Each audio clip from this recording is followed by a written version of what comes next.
إلا الله وحده لا شريك له وأشهد أن محمدا عبده ورسوله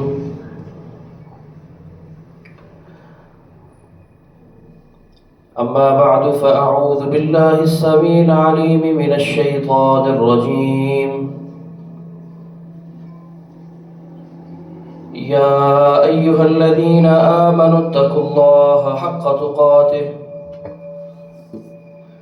ولا تموتن إلا وأنتم مسلمون يا أيها الناس اتقوا ربكم الذي خلقكم من نفس واحدة وخلق منها زوجها وبث منهما رجالا كثيرا ونساء واتقوا الله الذي تساءلون به والأرحام إن الله كان عليكم رقيبا يا أيها الذين آمنوا اتقوا الله وقولوا قولا سديدا يصلح لكم أعمالكم ويغفر لكم ذنوبكم ومن يطع الله ورسوله فقد فاز فوزا عظيما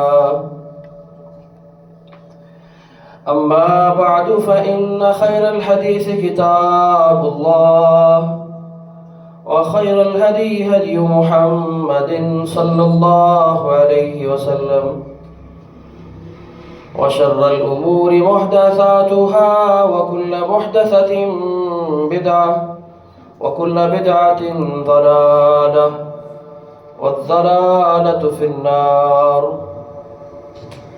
اللهم صل على محمد وعلى آل محمد كما صليت على إبراهيم وعلى آل إبراهيم إنك حميد مجيد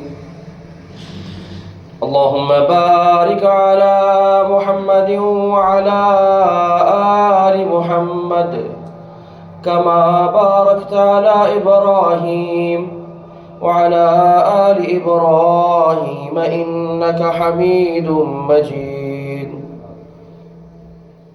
اللهم انفعنا بما علمتنا وعلمنا ما ينفعنا وزدنا علما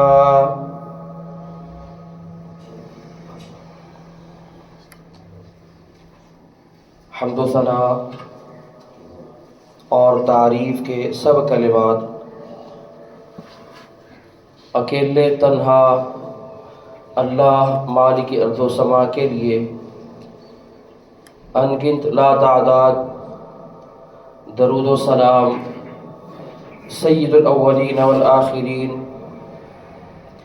امام الانبیاء والمرسلین سید الثقلین تاجدار مدینہ ولی بطحا آقا نامدار پیارے پیغمبر جناب محمد الرسول اللہ صلی اللہ علیہ وآلہ وسلم کے لیے جنہیں اللہ رب العالمین نے اس کائنات کی رشد و ہدایت کے لیے انبیاء میں سب سے آخری نبی بنا کر مبعوث فرمایا، رحمت و بخشش کی دعائیں آل رسول، اہل بیت رسول، اصحاب رسول صلی اللہ علیہ وسلم، اولیاء کرام، بزرگان دین، محدثین اور مجاہدین کے لیے دعا ہے اے پروردگار عالم ان سب پر اپنی کروڑہ رحمت فرما۔ عزیز بھائیوں، بزرگوں، گزشتہ خطبہ جمعۃ المبارک میں ہم نے جس موضوع کا انتخاب کیا تھا وہ بہت اہمیت کا حامل ہے ہماری زندگیوں میں۔ ہر شادی شدہ فرد کو اس بات کی فکر ہونی چاہیے کہ وہ ایک اسلامی گھرانے کی بنیاد، مضبوط بنیاد کیسے رکھ سکے۔ تو اسلام اس سلسلے میں ہماری کیا رہنمائی کرتا ہے؟ ایک خوشگوار ازواجی زندگی گزارنے کے لیے اسلام ہماری تربیت کیسے کرتا ہے، رسول اللہ صلی اللہ علیہ وسلم کی تعلیمات کیا ہیں، اللہ تعالیٰ ہم سے چاہتے کیا ہیں۔ تو کچھ باتیں ہم نے گزشتہ خطبہ جمعۃ المبارک میں آپ کے سامنے رکھی تھیں بھائیوں۔ ان میں سب سے پہلی بات وہ یہ تھی کہ ہم ہمیشہ ایک دوسرے کے لیے شکر گزار رہیں، اور دوسری بات ایک دوسرے کے لیے راحت کا باعث بنے، تکلیف کا باعث نہ بنے، اور نمبر 3 مل کر عبادت کریں، ایک دوسرے کو اللہ کی بندگی میں لے کر آئیں، ایک دوسرے کے ایمان کو مکمل کرنے میں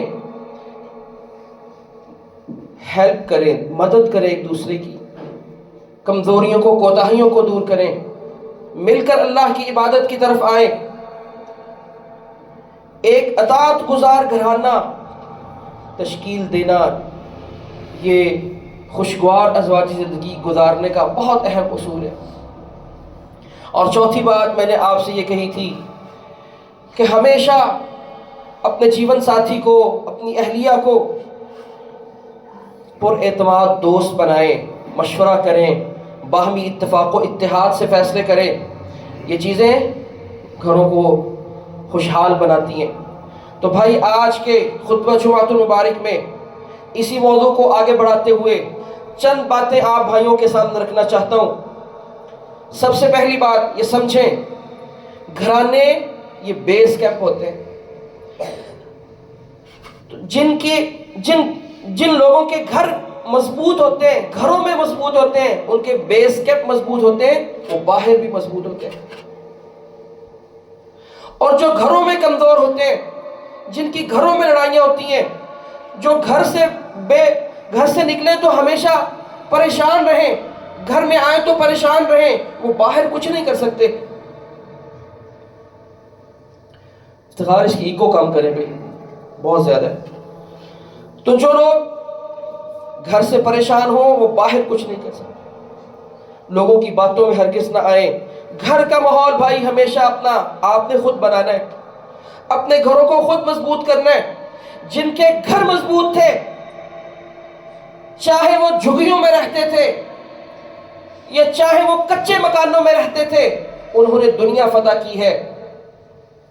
اور جو گھروں سے پریشان رہے وہ نہ تو دنیا سنوار سکے اور نہ اپنی آخرت سنوار سکے۔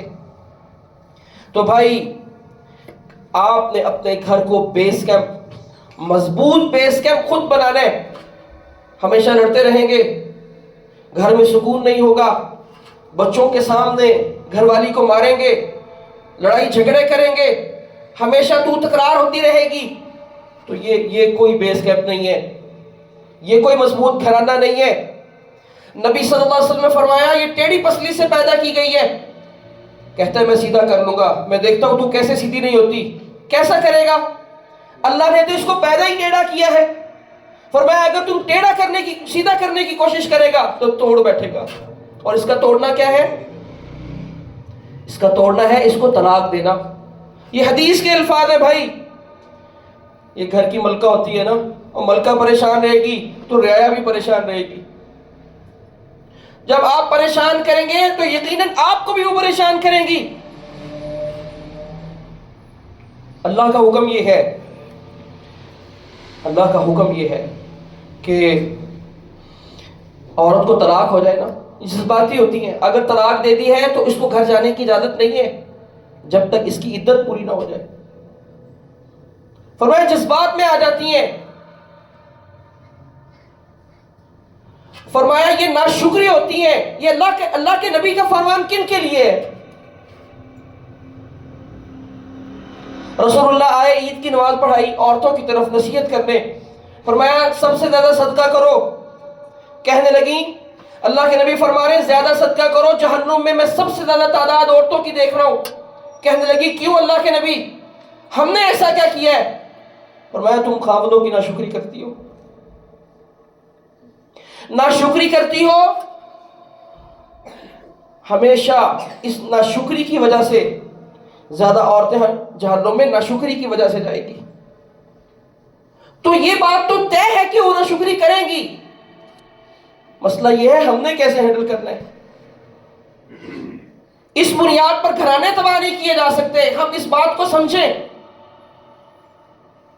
تو بھائی مضبوط اسلامی گھرانے کی بنیاد آپ نے خود رکھنی ہے.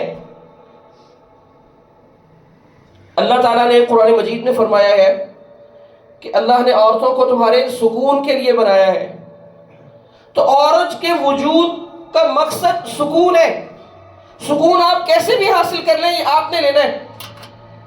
یہ آپ پر منحصر ہے کہ آپ نے اس کو سکون کا باعث بنانا ہے یا زحمت کا باعث بنانا ہے.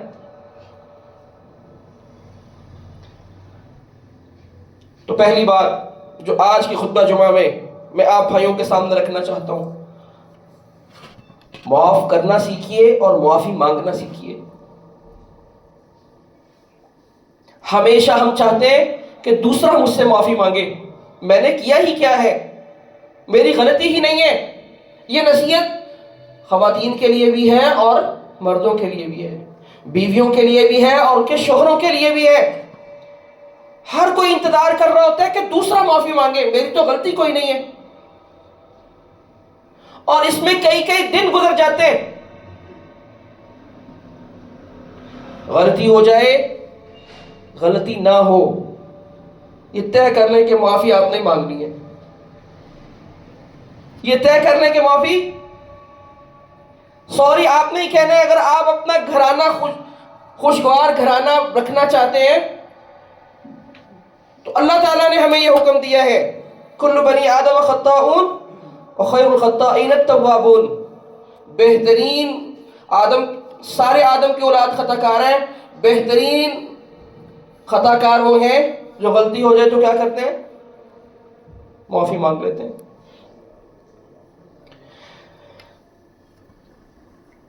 کیا خیال ہے آپ کا؟ ہم سے غلطیاں ہوتی ہیں کہ نہیں ہوتی؟ ہوتی ہیں نا. تو بھئی غلطی تو اہلیہ سے بھی ہو سکتی ہے، وہ بھی انسان ہے. تو غلطی پر معاف کرنا اور معافی مانگنا، اگر اس سے ہماری زندگی خوشگوار ہو جائے تو ہمیں اس سے بہتر اور کیا چاہیے بھائی؟ نکاح نصف ایمان ہے. کوئی بھی انسان کامل نہیں ہوتا. آپ میں کچھ صلاحیتیں ہیں، کچھ نہیں ہوں گی. تو آپ کی گھر والی میں جو صلاحیتیں ہیں وہ آپ میں نہیں ہوں گی. تو دونوں مل کر ایک گھرانہ بناتے ہیں نا. دونوں مل کر ایک دوسرے کا ایمان مکمل کرتے ہیں. دونوں مل کر گھر کی کمی کوتاہیوں کو دور کر رہے ہوتے ہیں. تو آپ بھی مکمل نہیں ہیں تو ظاہر ہے وہ بھی مکمل نہیں ہے. اللہ نے جوڑا ہی اس لیے بنایا ہے کہ دونوں ایک دوسرے کے ساتھ ضروریات میں، معاملات میں محتاج ہیں. دودھ کا کام ابلنا ہوتا ہے. ہمیشہ دودھ ابلتا ہے اور گرتا ہے. کوئی بڑے سے بڑا انجینئر، سائنٹسٹ، ڈاکٹر وہ بھی اس کو کنٹرول نہیں کر سکتا. سر پہ کھڑے رہے تب بھی یہ گرتا ہے. تو اگر آپ اس چیز کو بنیاد بنا کے گھر میں جھگڑا شروع کر دیں گے، تجھ سے دودھ ہی نہیں سنبھالا جاتا. میں نے تو خود یقین کریں پہلے دیکھتا تھا گھر میں ابلتا ہے. کوئی 10 دفعہ خود ٹرائی کیا تو 10 میں سے 8 دفعہ تھوڑا سا گر گیا اور 2 دفعہ بہت زیادہ گر گیا. ہڈیاں جل جاتی ہے. اس کا کام چلنا ہے، آنچ تیز ہو گئی تو وہ چلنا ہی چلنا ہے اس کا کام بھائی. نمک ڈالتے ہوئے کو کم زیادہ ہو سکتے ہیں. بس اوقات جو نمک مارکیٹ میں آ رہے ہیں کبھی وہ تیز ہوتے ہیں کبھی ہلکے ہوتے ہیں. تو رسول اللہ صلی اللہ علیہ وسلم نے یہ سکھایا ہے کبھی بھی کھانے میں عیب نہیں نکالیں گے. پسند ہوتا آپ کھا لیتے، نہ پسند ہوتا چھوڑ. اگر جھگڑا کرنا ہے تو بہت سی چھوٹی چھوٹی باتیں نکل آتی ہیں. درگزر کرنا سیکھیے بھائیوں، معاف کرنا سیکھیے. ہمیشہ حاوی رہنا اور گھر میں اپنے آپ کو ڈکٹیٹر سمجھنا، اسلام کسی ایسے گھرانے کی بنیاد نہیں رکھتا. غلطیاں، کوتاہیاں ہوتی ہیں انسان میں، غصہ آ جاتا ہے، کوئی بڑی بات نہیں ہے، لیکن غصہ شیطانی حملوں میں سے ایک حملہ ہے. غصہ آ جائے تو خاموش رہیں. خاموش رہنا سیکھیے. غصہ آ جائے تو خاموش رہنا، گھر سے نکل جائیں، کیونکہ جب جواب دیے جاتے ہیں نا تب لڑائی پڑتی ہے.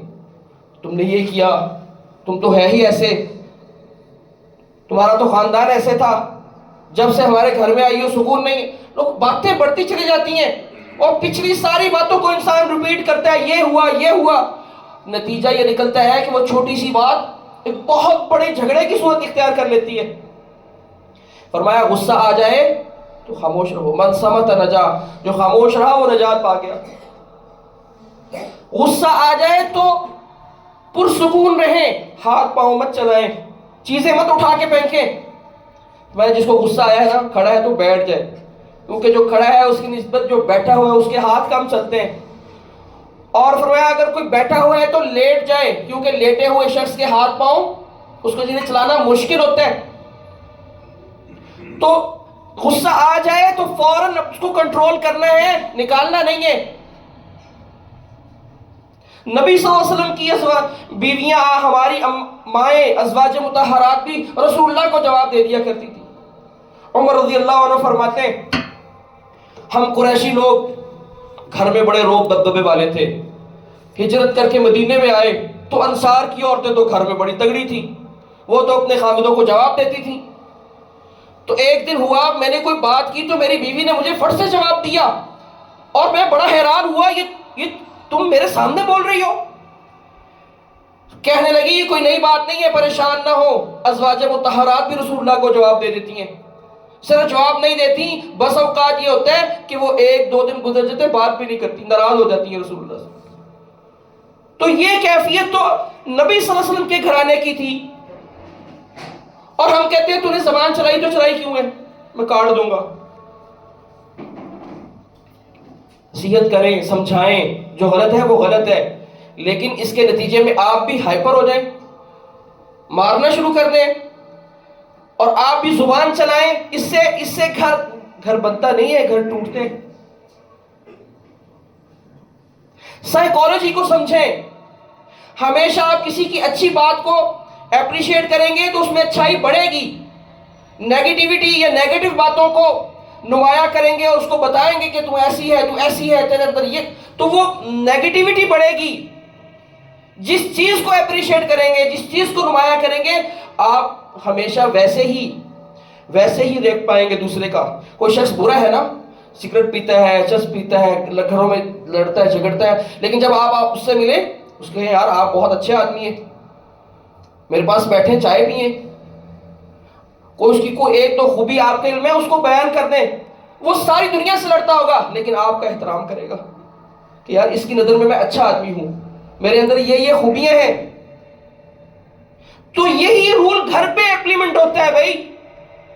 اچھائی کو سامنے لائیں گے تو وہ اب ایکسلنٹ دی بیسٹ پیش کرنے کی کوشش کرے گی کہ یہ میری تعریف کرتے ہیں.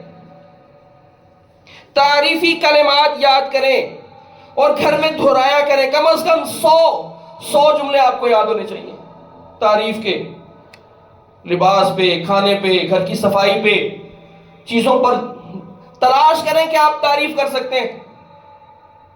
ہم میں سے کئی ایسے ہیں زندگی میں کبھی انہوں نے اپنی گھر والے کی کوئی تعریف نہیں کی ہوگی. اور میرے دوست ہیں، ہم یونیورسٹی میں پڑھاتے ہیں، تو ایک دن ہم یونیورسٹی سے نکلے تو ایک جگہ میں، یہ آپ کو پتہ ہے پنجاب یونیورسٹی کے سامنے کافی فلاورز ملتے ہیں، پھول، تو میں نے وہاں گاڑی روک دی، میں نے پھول لیا اپنی اہلیہ کے لیے، تو ان کے لیے بھی میں نے کہا یہ آپ نے جا کے آج اپنی گھر والی کو دینا ہے.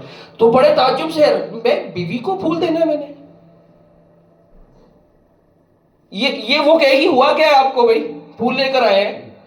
مطلب لوگ حرام کے رشتوں پہ تو بہت انویسٹ کرتے ہیں اور حلال جو جائز محبت ہے اس کے لیے کوشش ہی نہیں کرتے.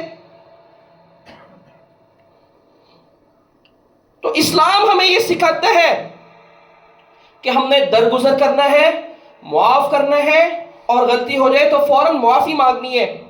بہترین خوشگوار ازواجی زندگی کا یہ سنہری اصول ہمیشہ یاد رکھیں بھائیوں. غلطیاں انسانوں میں ہوتی ہیں. ہمارے بابا آدم علیہ السلام سے غلطی ہو گئی تھی. نسیت آدم و نسیت ذریتہ، آدم علیہ السلام بھول گئے تھے. میں اور آپ کس بات کی بھولی ہیں